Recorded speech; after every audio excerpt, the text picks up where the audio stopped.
And welcome. David Levin here, Raising Your Game Today. This is Tuesday, so we're talking sports and sports parenting. And this week, we're talking about another common mistake coaches and parents make with their kids, which is we forget the fun. We forget the fun. What do I mean by that?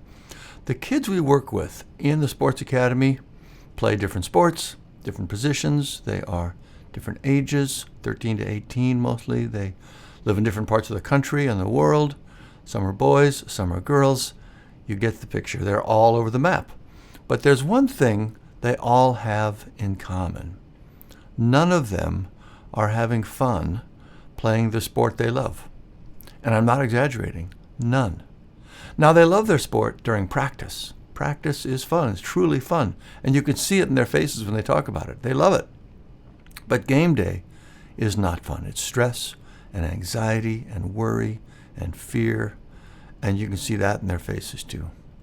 One of my favorite things is to ask them, if we could bring the fun you have in practice into your performance on game day, what difference would that make?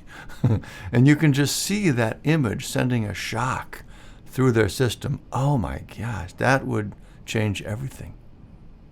It sort of breaks your heart, doesn't it? None of them are having fun playing the sport they love. It just doesn't seem right. Now, I understand as you go higher up in sports, it gets more serious. For younger kids, I think there's a pretty good consensus now that it really is about fun, first and foremost. At least we're getting better with the younger ones. But as they get older, it's about competition and earning your spot on the team and winning. And at the top, it's all about winning, right? And I get all of that. But I still think we make a huge mistake when we take that to mean that it's okay for it to stop being fun. Here's why I say that. Think about the kids we just talked about. They have more fun in practice, right? That's true. Guess what else is true? They play better in practice. You see where I'm going? One of their biggest frustrations is that they don't play as well on game day as they do in practice. I imagine you have a similar frustration with their game at times. Doesn't it seem like maybe we're missing something that's right in front of our eyes? If we could find a way to help them have fun on game day, they would play at their highest level.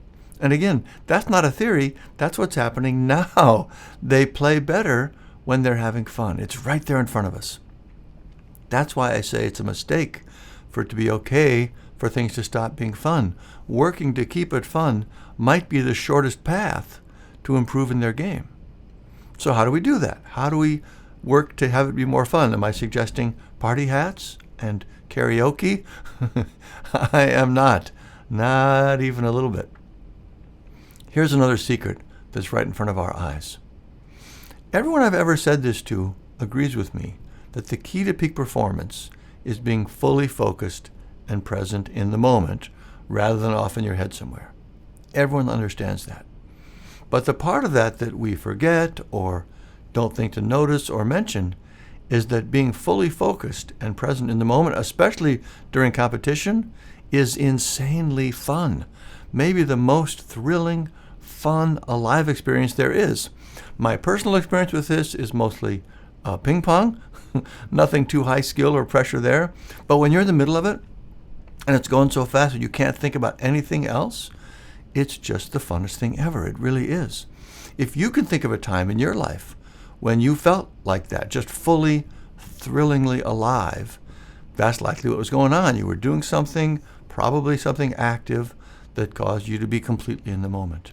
And when you hear pro athletes talk about being in flow and playing at that rarest of rare levels, it's the same thing. They might not use the word fun, but it is fun in the highest sense of the word. You cannot be in flow and not be enjoying what you're doing. So there's the secret. The way to help bring the fun to game day is to help kids learn how to shut down their thoughts and be fully focused and present in the moment. And a little plug here, that is what we teach in the Sports Academy, and the results could not be more clear.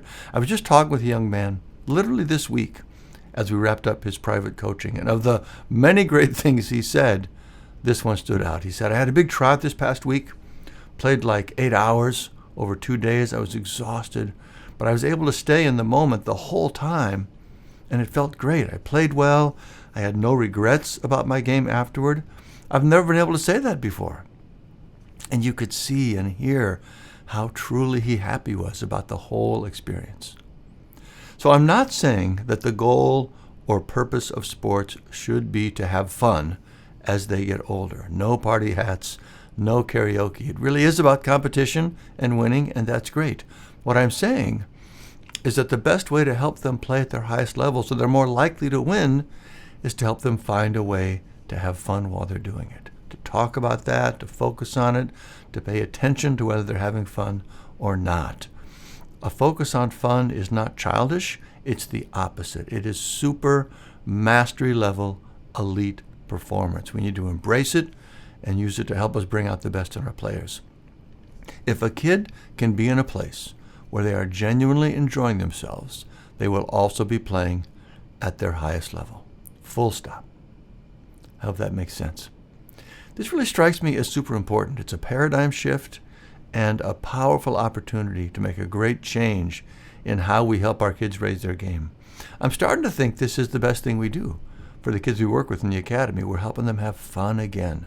It's not the stated goal, but it's the result, and it's a great and wonderful marker of their success. Anyway, that's it for this week's episode. Mental performance training mistake number 2, forgetting the fun. If you have teenagers in sports and you want to help them learn how to bring that fun into game day, check out our Mental Game Starter Kit. It's a great set of resources to help you start boosting their mental game. Just go to raiseyourinnergame.com, scroll to the bottom. You can learn about it and register there. It's all free, of course.